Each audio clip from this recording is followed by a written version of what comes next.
banyak. Satu banyak. Sebab apa? Dia kasar dia terlebih. Orang banyak. Tadi ngam-ngam je. Tadi ngam-ngam 18. Ni dah pergi ke 20, 23. 3 dah barai lah. Memang tak jadi lah. Memang kena setting balik lah.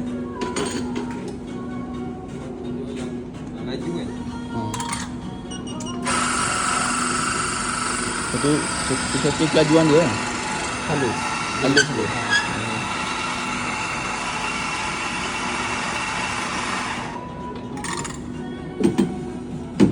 Ni kasar.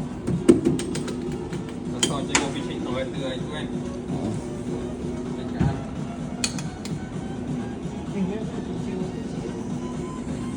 Picture ni sini ada. Ni lagi satu. Air dua. Ni kamu basuh.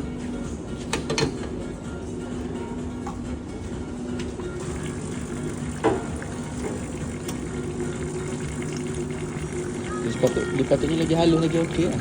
Dia lagi ni kalau nampak creamer pun sikit. Oh ni yang kasar ni? Tengok laju je ni air. Air dia laju. Ni tak ngam lah. Dia picture tengok. Dia punya ni pun Sampai 12? sampai 12. Oh. Banyak mana ni? Tengok lah.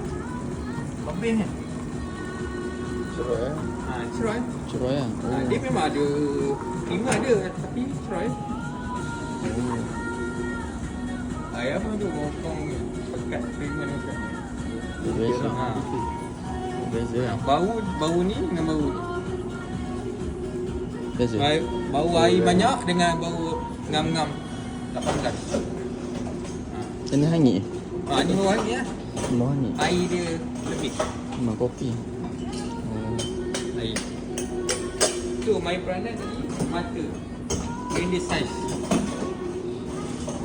Dia punya cara sukatan tu.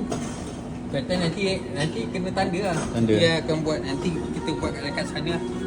Kita buat sana bagi ngam balik. Buat je lah. Tinggal cara macam tu kau nanti kau buat dengan itu. Kita tak boleh buat dari sini. Dari sini nanti lari lah. Nanti kita buat kat sana tu. Okay. Kasar dia je. Kasar. Lepas tu dalam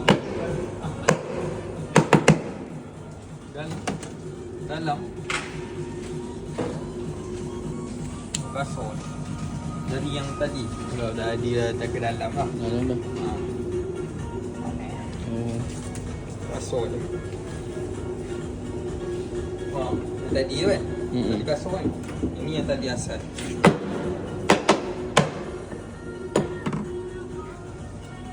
Asal dia. Lembut dia macam ni. Dia lain dengan tadi kan. Kita ni banyak tak ada star husik kan. Itu akan menjadi. Kita tak tahu siapa masuk ke, siapa nak ni kan. Try pusing mata tu memang tak jadi. Hidup orang kena nanti